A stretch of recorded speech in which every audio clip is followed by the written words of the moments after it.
Good morning, everybody. Ricardo Wilkins here. Got my coffee, and this is another Coffee with the Cowbell.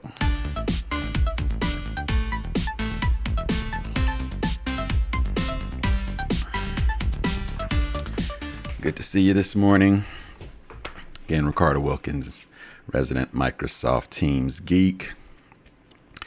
I see at least a couple of you in the chat. It looks like you got your coffee. So that's great. Glad you joined. And we're going to jump right in today, because if you joined today, hopefully you know that I'm trying to do, at least on this Tuesday morning for the next few weeks, I wanted to kind of go back to the basics. I did get some feedback. I know it's a wide audience out there.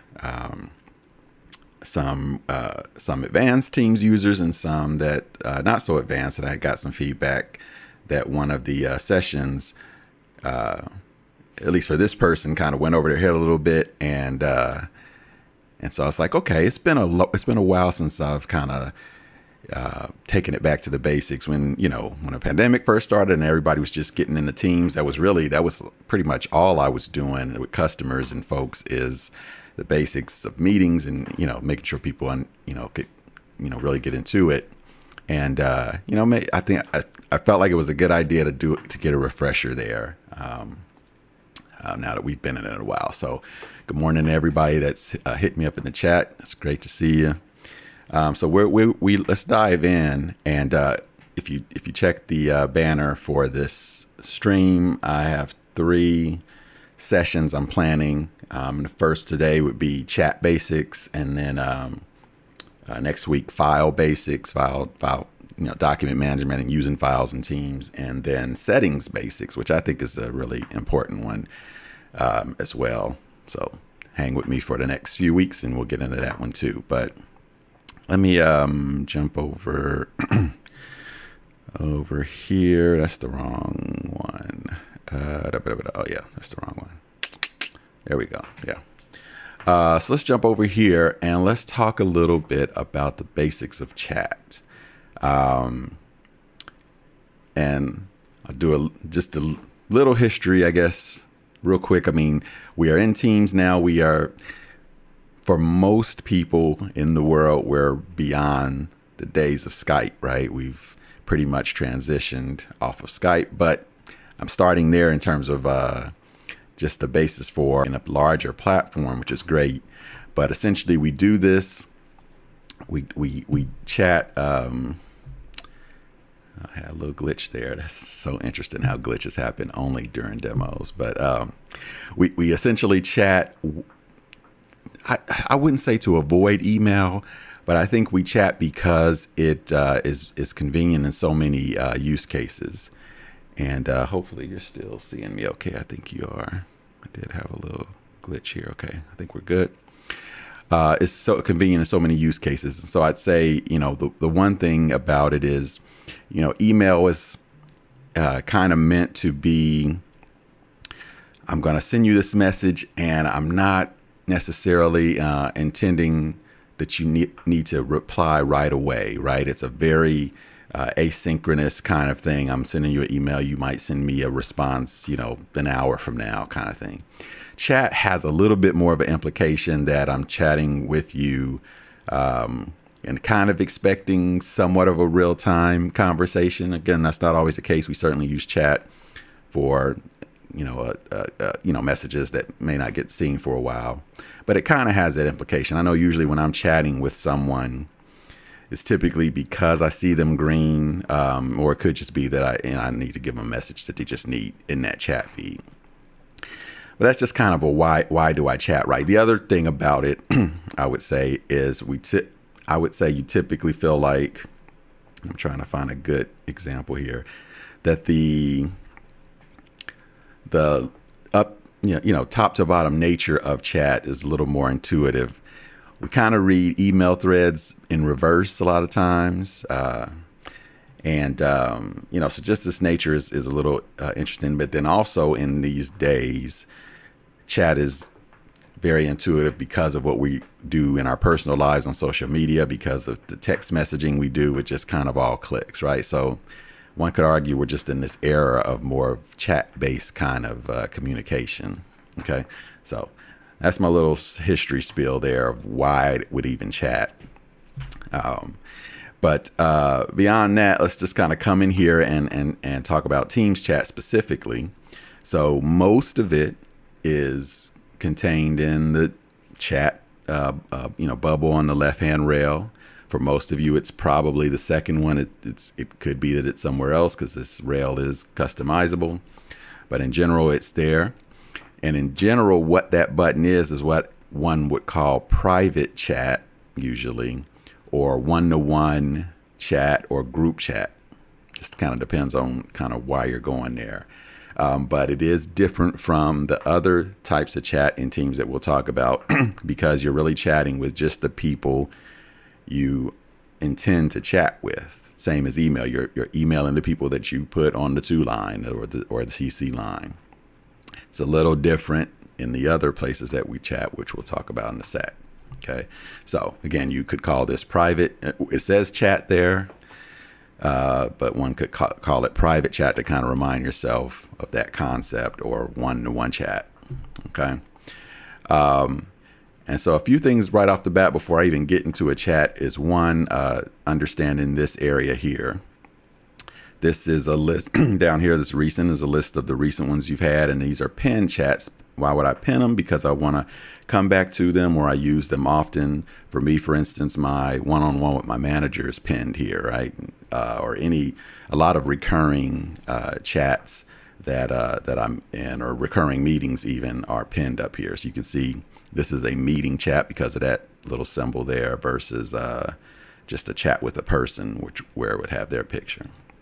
So that's kind of what that is. But I'll also point out there's a drop down here for chat to get you over to contacts, of which I haven't really added any. But you can add, favorites or create groups of people just to make it a little easier to get to the chats that you're looking for. Okay. What's also here is a couple of important buttons. So the first one being this filter. So you can see that there's just an open box here for searching anything, but these three dots help you do a quick filter off of these things, right? Do I want to just find chats that are related to meetings? Do I want to find regular old chats, unread, all that good stuff, right? We'll get into some of these other ones in a sec.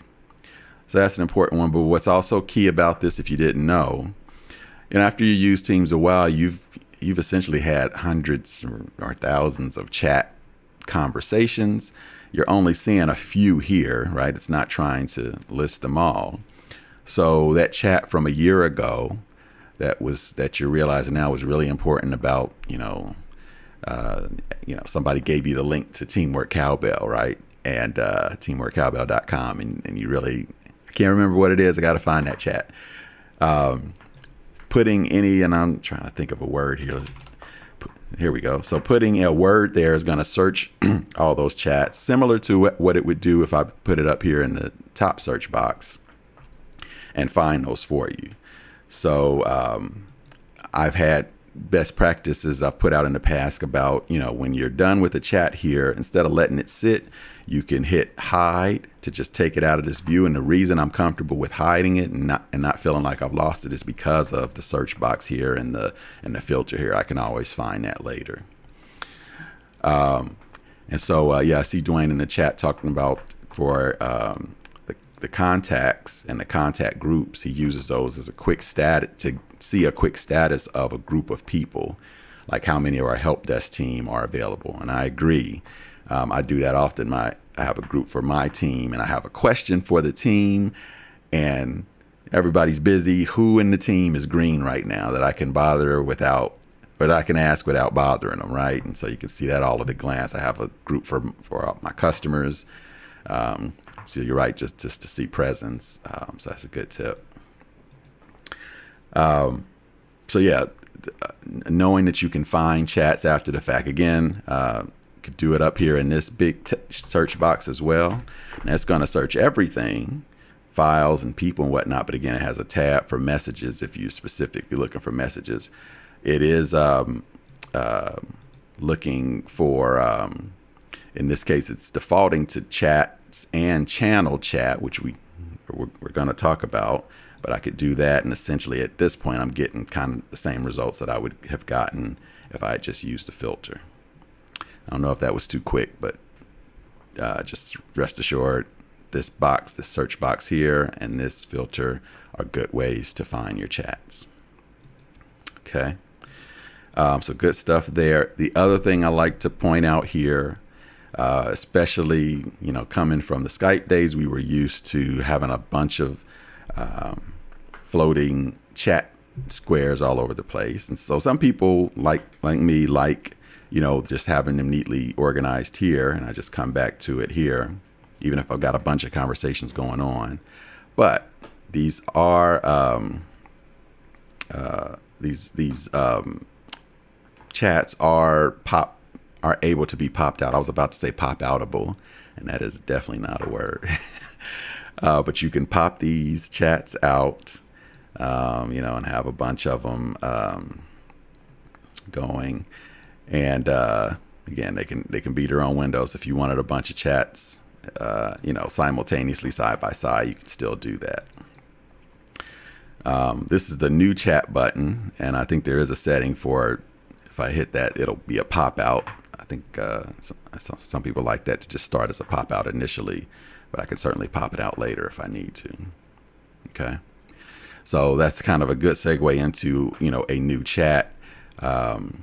Hit that button, and usually it involves typing a name. You'll see this drop down and wonder, what is this about? When I do that drop down, I get this group name column. And so this is for chats of 2 or more people, as the name implies. And I can certainly have a chat with 2 people and not use a group name. But again, if you've seen some of my best practices in the past, I always recommend a name. This to me is like the subject of an email. I wouldn't send an email to 3 people with no subject on it. I might, but I typically don't send an email to a group of folks with nothing on the subject. And so we shouldn't do that, in my opinion, in chat as well. And one main reason I'd say that is because, and so let's just do this here. So, regarding project ABC, and I need to talk to Bob, and when they're in your org, it just pops right up. Oops. Bob and Esther, my two best friends. Okay. And then once I click in here, it kind of goes to a nice little thing where I get to kind of see their picture there. I see the title, and I can proceed to chat. I can come over here to see who's in this chat. There's 3 of us. When you include myself that are in the chat, I can add more people to that chat, either right now or even later as the 3 of us chat and realize we need somebody else in the conversation. And then there's my pop out button as well. Okay. And we'll kind of come back to the rest of these later. But again, I encourage naming group chats because I always just assume everybody I work with is busy, and I'm trying to help out instead of them having a bunch of chat messages over here that are like this one here. Can I zoom in? This one here, Bob, Diego, and Nestor. That may be useful in some cases. In this case, it's probably just those 3. If it was 10 people in this chat, it's going to cut off and not list everybody. And so eventually it just becomes useless to just have a bunch of chats that have the names of of a few people in it. What's more useful is a chat like this with an actual subject line to it. Okay, so anytime you're group chatting, take it from me, it's going to be helpful to name it versus just and last thing I'll say about that, let's say you didn't take my advice and you did start up a group chat with a bunch of people like Bob and Nestor and Deborah.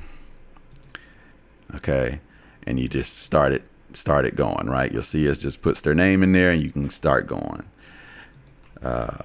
So boom, I'll say hello, there we go. say what I need to say. We start a conversation. Then you come to your senses and say, Ricardo was so right. It really does need a title. We have the little pencil.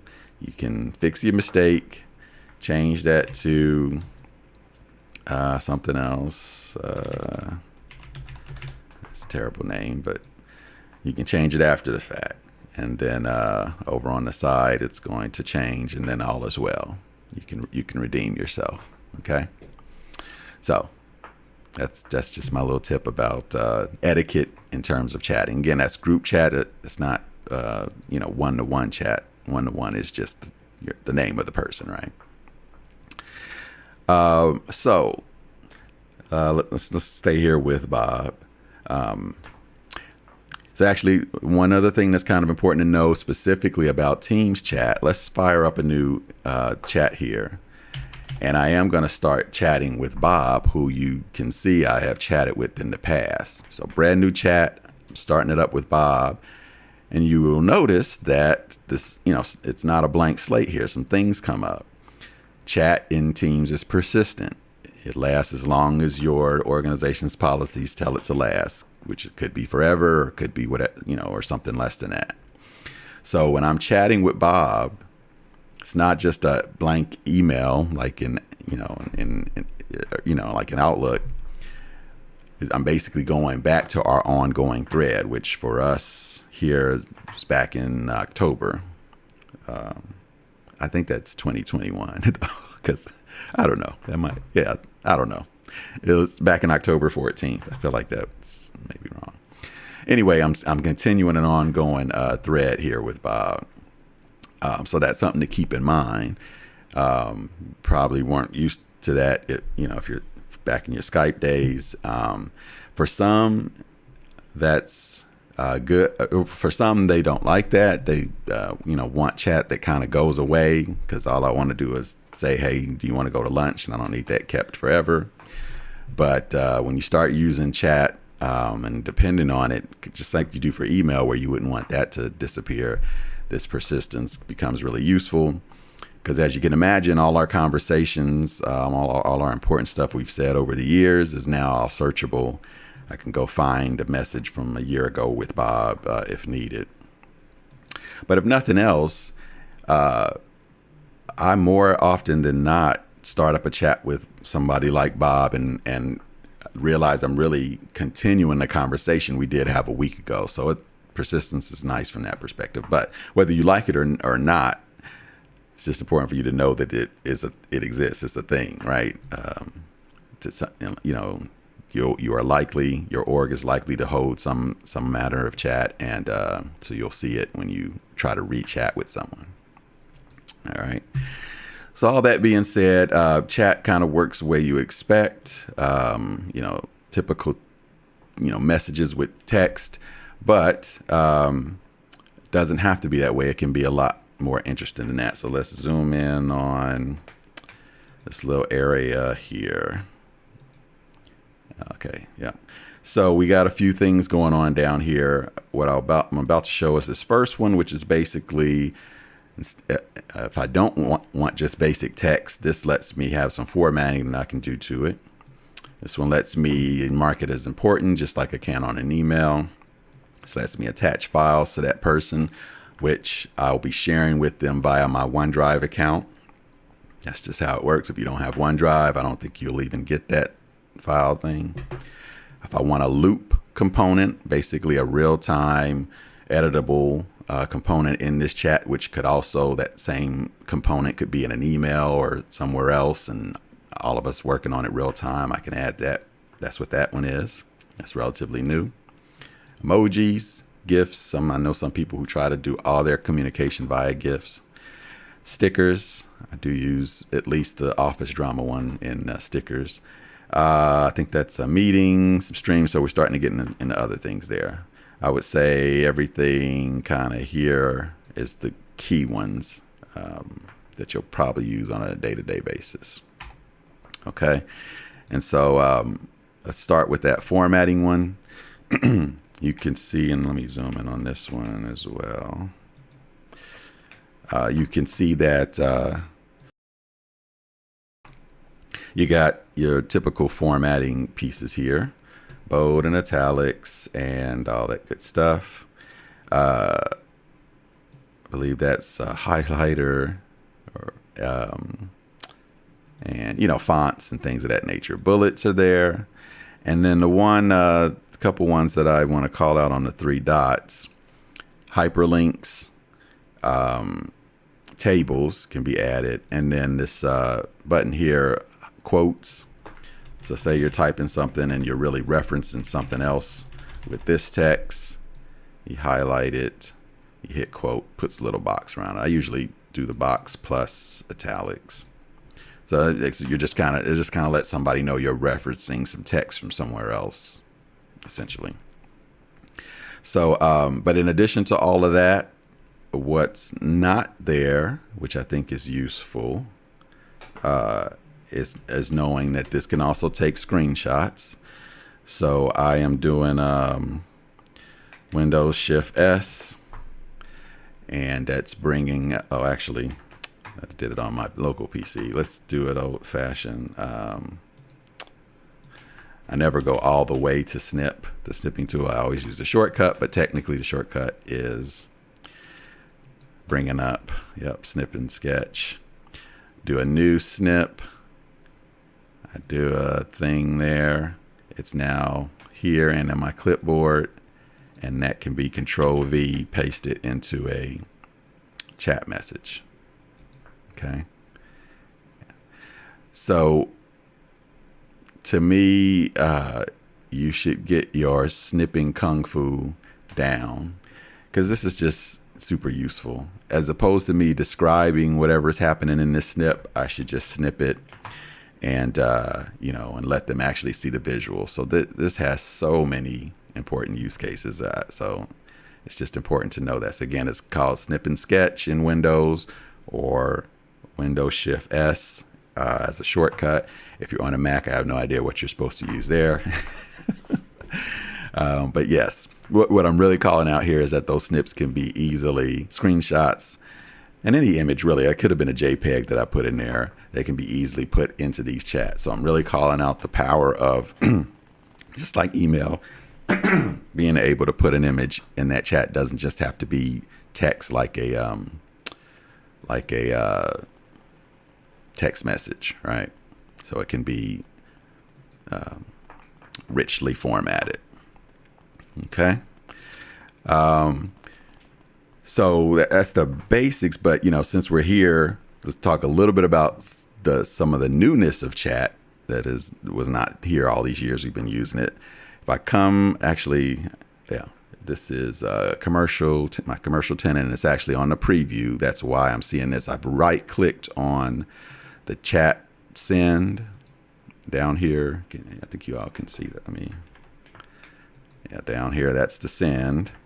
Right clicking on it is a schedule send. I think this is still in preview, so don't be surprised if you don't have it on yours.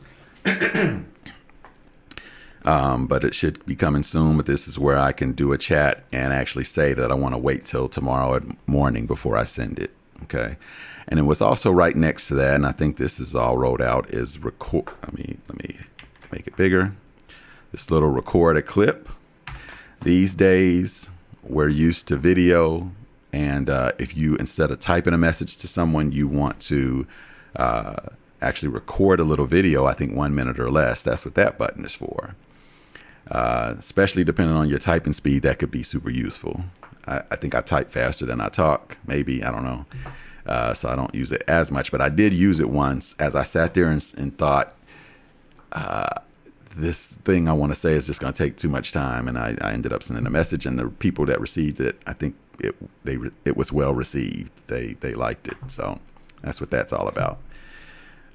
In this case, my demo environment doesn't have a camera, so we can't try that out. And then the last thing I'll say in our little time here is if you're chatting and think that it needs to turn into an actual live call, that's what these buttons are for, either a audio only call or a video call. And I have a sharing button to be able to share my screen with someone as well. And then lastly, if I am chatting with someone and want to add someone else into the conversation, that's what that one is there for. In certain scenarios, and hopefully I can come find a scenario. Let's go here, and I add a person. Because this chat is a little longer, I love these options here. I may want to add someone, but they don't need to see the last 6 months of chat. So I don't want to include all history. Maybe I don't want to include any history. Maybe I just want them to join from this point. Or maybe the last day or two have been useful and I want to, add that. I can add them in from that perspective. So that's adding a person to a chat. Okay. Apparently 30 minutes isn't enough time for the full chat conversation because we didn't get in the channel chat. I'll have to consider a different session maybe. So we do have Coffee with the Cowbell on Thursday. Do have Coffee with the Cowbell on Thursday nights. That's the decaf edition at 9 p.m. Eastern. Maybe I'll continue this conversation there. And all the recordings are on aka.ms/coffee4teams. Because, we didn't really get into everything. But that is the basics, right? Starting up a chat. Why would I chat? How do I do it in Teams? Sorry. But there is certainly channel chat, which has its nuances as well. And some other features that we just didn't get into. So I know you got to get to your day, get started with your day. So with the quick amount of time we've got here this morning, hopefully that was useful. Appreciate all of you who joined and let me know you were there in the chat. I always appreciate that. If you are out there still, and give me a thumbs up or anything on the chat. But this will be recorded, or is recorded, and will be available on youtube.com/teamworkcowbell or aka.ms/coffee4teams. So grab your coffee. I hope you have a great day. I'm glad you joined me. And this has been Coffee with the Cowbell.